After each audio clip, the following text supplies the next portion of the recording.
Ein gutes Video braucht guten Ton. Oder andersherum, ohne guten Ton gibt es kein gutes Video.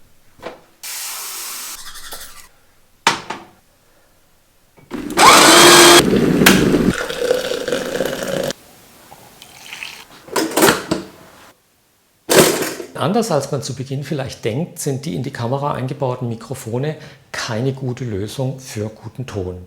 Ich stelle dir 3 preiswerte Mikrofone vor, mit denen du fast alle Aufnahmesituationen meistern kannst. Ähnlich wie bei Videoaufnahmen die Entfernung zur Lichtquelle entscheidend ist für die Helligkeit, so ist auch bei der Tonaufnahme der Abstand zu deiner Schallquelle wichtig. Du musst so nahe wie möglich an diese Schallquelle heran, damit du das und nur das, was dort herauskommt, in guter Qualität aufnehmen kannst. Und dabei ist ziemlich egal, ob die Schallquelle jetzt der Mund deines Hauptdarstellers ist oder der Motor von deinem Auto oder das leise Plätschern eines Baches. Hinterher guten Ton lauter zu machen, ist nur begrenzt möglich. Und Nebengeräusche herauszufiltern ist ziemlich schwierig und ziemlich aufwendig. Du solltest also von Anfang an darauf achten, dass du eine relativ gute Tonqualität bekommst. Da ist als erstes das Videomikrofon. Das ist das Mikrofon, das auf der Kamera aufgesetzt ist und mit dem Kabel verbunden ist und der Ton geht direkt in die Videospur. Die Idee mit dem eingebauten Mikrofon deiner Kamera ist natürlich naheliegend. Das Videomikrofon ist noch ein Ticken besser. Einmal, weil externe Mikrofone ein bisschen mehr Technik aufbieten und dadurch eine bessere Tonqualität erreichen. Und es ist auch dadurch besser, dass es eine geringe Richtwirkung hat. Also, dass es ein bisschen wie ein Richtmikrofon wirkt. Die Tonqualität ist schon bauartbedingt besser und sie sind in der Regel auch empfindlicher. Dadurch erlauben sie eine höhere Lautstärke bei der Aufnahme. Und ein Kameramikrofon ist bemüht, alles aufzunehmen, was vor deiner Kamera passiert. Ein nicht ganz unwichtiger Effekt bei Videomikrofonen ist, dass man sie leicht mit einem Windschutz versehen kann. Das kann der Schaumstoff-Windschutz sein oder das noch etwas voluminösere Dead Cat. Heißt auf Deutsch tote Katze, sieht auch so aus. Und dieser Fellwindschutz, der dezimiert Windgeräusche sehr wirksam. Und jedem, der glaubt, durch gute Software ließen sich diese Störgeräusche auch im Nachhinein leicht beseitigen, dem sei gesagt, nein, es funktioniert in den meisten Fällen gar nicht oder nur sehr schlecht oder nur sehr aufwendig. Man wird mit dem Ergebnis nicht glücklich. Das zweite ziemlich wichtige und universelle Mikrofon für deine Videoaufnahmen ist das Lavalier-Mikrofon. Das sind diese kleinen schwarzen Knöpfe, die normalerweise am T-Shirt oder am Hemd auftauchen. Das Lavalier-Mikrofon ist von der Handhabung nur einen Tick weniger praktisch als das auf die Kamera aufgesetzte Videomikrofon, weil du es eben anbringen musst. Besser als das Videomikrofon ist es vor allem deshalb, weil es sehr dicht an der Schallquelle platziert wird.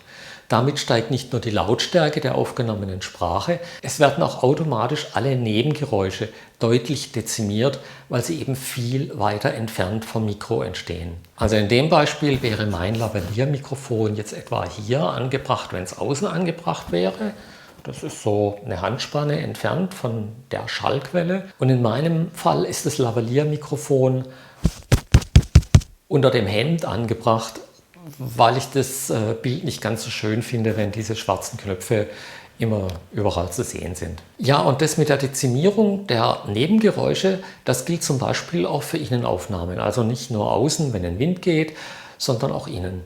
Wenn du viele Aufnahmen zu Hause machst und dort zum Beispiel Probleme hast mit dem Hall in deinem Zimmer, weil viele kahle Wände da sind, die den Schall zurückwerfen, dann ist dieser Effekt deutlich zu verringern, wenn du ein Lavalier-Mikrofon verwendest. Das ist eine recht profane Maßnahme, einfach ein Lavalier-Mikrofon zu nehmen und dadurch diesen Kreis etwas einzugrenzen, aus dem Schall aufgenommen und verwertet wird. Um dieses kleine Knopfmikrofon, das man mit einer einfachen Klammer am T-Shirt befestigen kann, das Kabel führt man unter dem T-Shirt durch und dann hat man eines der zuverlässigsten Mikrofone mit dem besten Ton nach meinem Empfinden, ohne dass es störend ins Bild kommt. Man kann sich damit relativ frei bewegen. Es gibt diese Mikrofone mit relativ kurzem Kabel, dann macht man sie zum Beispiel an einen Rekorder, den man in der Tasche trägt und synchronisiert nachher den Ton mit dem in der Kamera. Eine andere Möglichkeit ist, dass man Mikrofone verwendet mit einem relativ langen Kabel, das ist bis zu 6 Meter lang und damit hat man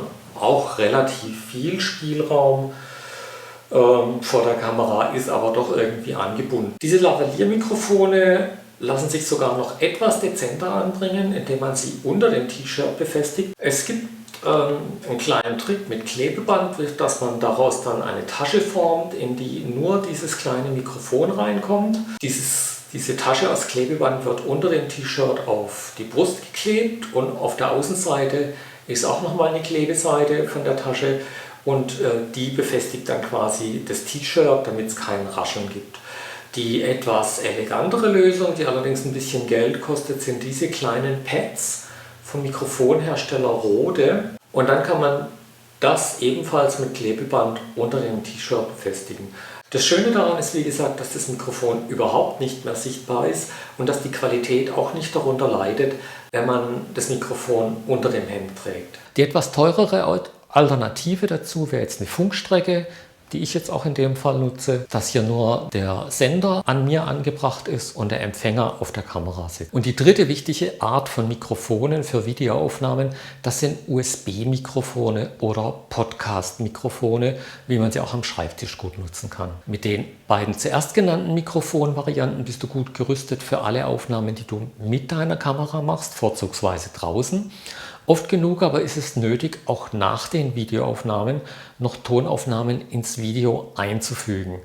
Das kann der Fall sein, wenn du bei der Aufnahme schlicht und einfach etwas vergessen hast, was du jetzt noch reinfliegen willst, oder weil sich Dinge geändert haben seit dem Aufnahmezeitpunkt und du jetzt noch nachträglich eine Korrektur oder eine Ergänzung brauchst. Außerdem gibt es relativ viele Menschen, die sich schwer damit tun, vor laufender Kamera aufzutreten, also in die Kamera zu sprechen. Dann ist diese nachträgliche Vertonung eines Videos, das sogenannte Voice-Over, eine gute Lösung.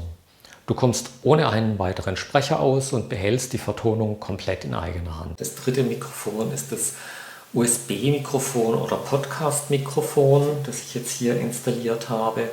Es steht in dem Fall jetzt bei mir auf dem Schreibtisch vor dem Mac mit diesem Auslegearm. Wenn ich es eilig habe, gibt es auch ein relativ kleines Stativ, das man einfach direkt vor sich auf den Schreibtisch stellen kann. Aber spätestens, wenn man diesen Popschutz anbringen möchte, braucht man ein größeres Gestell.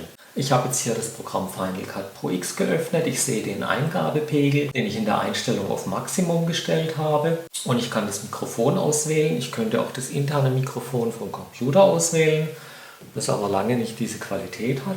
Und wenn ich jetzt den Aufnahmeknopf drücke, dann kommt ein kurzer Vorlauf von 3 Piepsern. Dann beginnt die Aufnahme und die Spur wird automatisch unten an die Timeline angefügt oder eingefügt. Man sieht schon, der Abstand zum Mikrofon ist hier sehr, sehr gering und das ist bei mir auch notwendig, weil das Eingangssignal von diesem USB-Mikrofon nicht so wahnsinnig hoch ist, trotzdem ich das jetzt auf maximal gestellt habe. Nach meiner Erfahrung funktioniert es aber ganz gut und es funktioniert auch ganz gut, wenn man diesen Popschutz noch dran hat, der dafür da ist, diese harten P- und B-Laute ein bisschen zu entschärfen. Die Aufnahmequalität ist nach meinem Dafürhalten relativ gut, trotzdem es ein sehr preiswertes Mikrofon war. Wer sich mit einigen Eigenarten anfreunden kann, wie eben diesem sehr geringen Aufnahmeabstand, dass man direkt vor dem Mikrofon klebt, der wird damit ganz zufrieden sein und wird auch mit den Ergebnissen ganz zufrieden sein. In dem Augenblick, wo ich mich jetzt vom Mikrofon abwende und in die andere Richtung spreche, merkt man schon, es wird deutlich leiser. Es gibt noch das Phänomen, dass sich der Charakter der Stimme verändert, wenn ich jetzt ganz, ganz dicht ans Mikrofon herangehe und dann mit relativ leiser Stimme da rein spreche. Dadurch, dass ich jetzt ganz, ganz dicht dran bin an dem Mikrofon, ist auch der Pegel sehr, sehr hoch. Auf Dauer wäre das jetzt nicht meine normale Sprechweise, die ich durchhalten möchte. Ich kann es sehr empfehlen. Ich möchte das Mikrofon nicht mehr missen, weil es ständig Situationen gibt, in denen ich im Nachhinein noch irgendwas korrigiere oder irgendwas einfliege.